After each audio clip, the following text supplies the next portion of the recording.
ঘরে ও না উপরে নিচে আসতে বলি।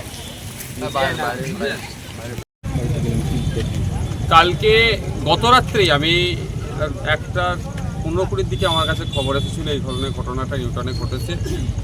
তখন থেকে আমাদের যারা নেতৃত্বরা আছে তাদের সাথে যোগাযোগ করি এবং আমাদের রায়নুটে যেহেতু এখানকার একটা দেখে পাটটা অনেকটাই দেখে যোগাযোগ করি যেটা কি ঘটনা কি দেখলাম। সত্যি মর্মান্তিক ঘটনা। আজকে মানুষজন নিরাপত্তাহীনতায় ভুগছে। কলকাতা শহরের মতো একটা শহরে যেভাবে এই ধরনের গুলিতে মানুষকে মেরে দিচ্ছে, খুন করছে, এটা কোনোভাবেই মেনে নেওয়া যায় না। আমরা চাই প্রত্যেকের নিরাপত্তা বলয়ের মধ্যে থাকুক। আজকে পুলিশ ডে। আজকের দিনে দাঁড়িয়ে যদি আমি বলি পুলিশের ব্যর্থতা সত্যি খুব খারাপ লাগছে।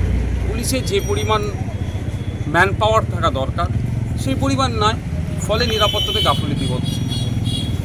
আজকে পরিবারের কাছে এসেছি, পরিবারের সাথে কথা বলেছি। পরিবারের মিতার যিনি মারা গিয়েছেন তার পিতার সাথেও কথা বলেছি, তিনিও শারীরিকভাবে অসুস্থ। জাস্ট এই পরিবারটা একটা সুন্দরভাবে খুশি হচ্ছিল, আর্থিকভাবে আস্তে আস্তে স্বাবলম্বী হচ্ছে। ব্যবসায়িক কারণে যতটুকু শুনতে পেলাম খুন হতে হলো, এটা কোনোভাবেই মেনে নেওয়া যায় না। আমরা তো আর মৃতকে ফিরে দিতে পারবো না। আমাদের সর্বোচ্চ দিয়ে আমরা চাইব যে বা যারা এর সাথে যুক্ত, এই কনস্পিরেন্সির সাথে যুক্ত, এই হত্যাকাণ্ডের সাথে যুক্ত, প্রত্যেককে শাস্তি পাক। এবং আশা করব প্রশাসনের কাছে কোনো রকমভাবে ম্যানিপুলেট না করে যারা এর সাথে ইনভলভ, একে খুন করেছে তাদেরকে চিহ্নিত করে সর্বোচ্চ শাস্তির ব্যবস্থা করুন। এটাও বলে গিয়েছি। আজকে আমি একজন জনপ্রতিনিধি হিসাবে তাদেরকে আশ্বস্ত করেছি আমার একটা নৈতিক কর্তব্য দায়িত্ব আছে।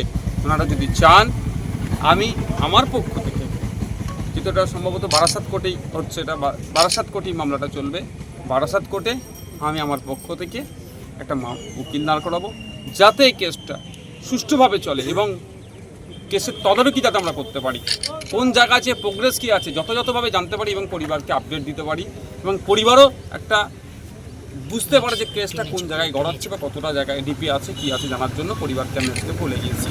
পরিবারের যে মারা গিয়েছে তার বর্দা অলরেডি এখন পোস্টমর্টমের জন্য ওখানে আছেন, ফিল্ডে আমাকে জানাবেন বলেছেন, আমি এটা নিতে প্রস্তুত আছি।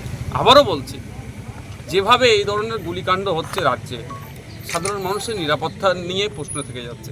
সাধারণ মানুষ আজকে যারা আমাদের ডে লেবাররা রাত্রে নিউ টাউনের ওই দিক দিয়ে বাড়ি ফিরে, তারাও তো আজকে আতঙ্কিত। এই আতঙ্কমুক্ত করার দায়িত্ব হচ্ছে প্রশাসনের। আশা করব প্রশাসন দায়িত্ব নিয়ে কাজ করবে। এই খুনির সাথে যারা যুক্ত আছে তাদেরকে দ্রুত চার্জশিট দিয়ে বিচারের ব্যবস্থা করবেন এবং বাকি যারা ডে লেবার থেকে শুরু করে যারা যেখানেই আছে না কেন, যে নাগরিক, প্রত্যেকটা নাগরিকের মনে যে আতঙ্ক ঢুকছে এটা আতঙ্কমুক্ত করবে।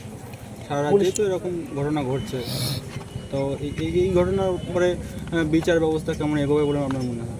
দেখুন, আমি রিপিট করছি, সরকার প্রশাসন যদি চায় দ্রুত বিচার পাবে। আজকে সিরাজ চ্যাটার্জি মানে মৃতের পিতা বাবা, যদি প্রশাসন চায়, আর প্রশাসন যদি মনে করে গড়িমসি করব, তাহলে আমাদেরকে কিন্তু এই যে বলে চলে যাচ্ছি, দেখে চলে যাচ্ছি করতে হবে না, তাহলে আমাদেরকে তখন রাস্তায় নামতে হবে। যেহেতু আমি প্রশাসনকে এক্ষেত্রে আমি ধন্যবাদ জানাবো, স্বল্প টাইমের মধ্যে 3 জন সাসপেক্টকে তিনারা চিহ্নিত করেছেন, ধরেছেন, এগুলো যতটুকু খবর পাচ্ছি।